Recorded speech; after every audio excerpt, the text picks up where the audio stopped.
Hello everyone, this is Kanak and today we are going to start a poem, The Road Not Taken, which is written by Robert Frost.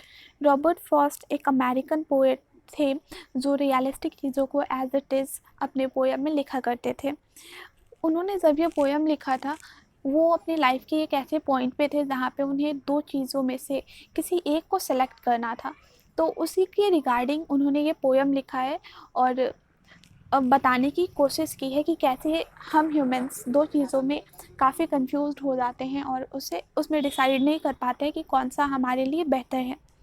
सो चलिए poem को start करते हैं और देखते हैं poet ने क्या किया। Two roads diverged in a yellow wood and sorry I could not travel both. दो रास्ते आगे जाके डाइवर्स्ड हो रहे थे। डाइवर्स्ड होना मतलब क्या कि आगे जाके रास्ते खुल रहे थे। येलो ये रिप्रेजेंट कर रहा है कि वो सीज़न कौन सा था, तो ये ऑटम का सीज़न था जब पेड़ के पत्ते येलो कलर के हो जाते हैं। वुड फॉरेस्ट को कहा जाता है। तो ऑथर ये बताने की कोशिश कर रहे हैं कि एक फॉरेस्ट में दो रास्ते डाइवर्स्ड हो रहे थे and sorry I could not travel both. आगे ऑथर बताते हैं कि वो दोनों ही रास्तों पे नहीं चल सके। And be one traveller long I stood and look down one as far as I could.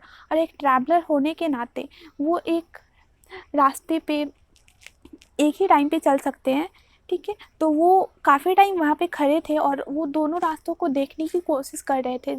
कहाँ तक देखने की कोशिश कर रहे थे? अंडरग्रोथ तक।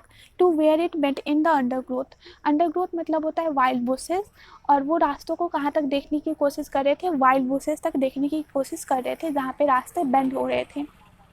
Then took the other just as a fair and having perhaps a better claim।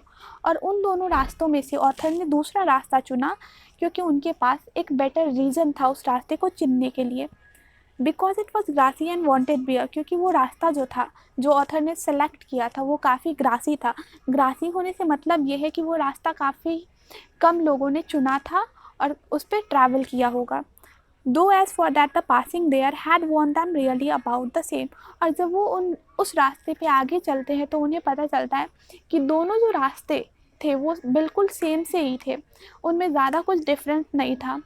वो दोनों रास्ते इक्वली ट्रैवल थे लोगों के द्वारा। And both that the morning equally lay in leaves no step had trodden black. Trodden black मतलब होता है कि जब पेड़ से पत्ते ज़मीन पे गिर जाते हैं तो उनका कलर चेंज हो जाता है।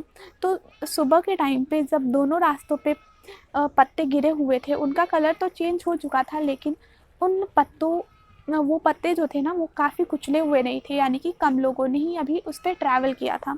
ओ I kept the first for another day.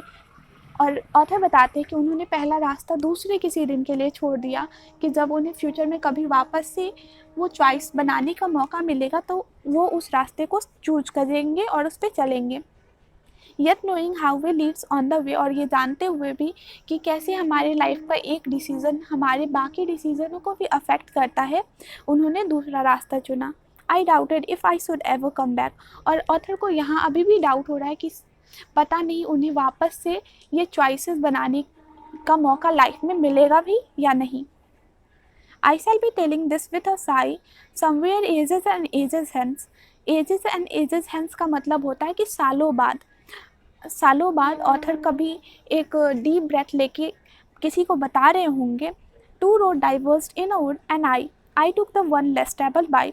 दो रास्ते जंगल में डाइवर्स्ड हो रहे थे और ऑथर ने कौन सा रास्ता चुना? वो रास्ता जो लेस ट्रेवल था, कम लोगों ने चला था जिस पे। And that has made all the difference. और उन उसी के कारण, उस रास्ते को चुनने के कारण उनकी लाइफ में आज जो डिफरेंस है वो सब उसी के कारण है। So this was your poem. If you like, please hit the like button and do subscribe to my channel. Thank you.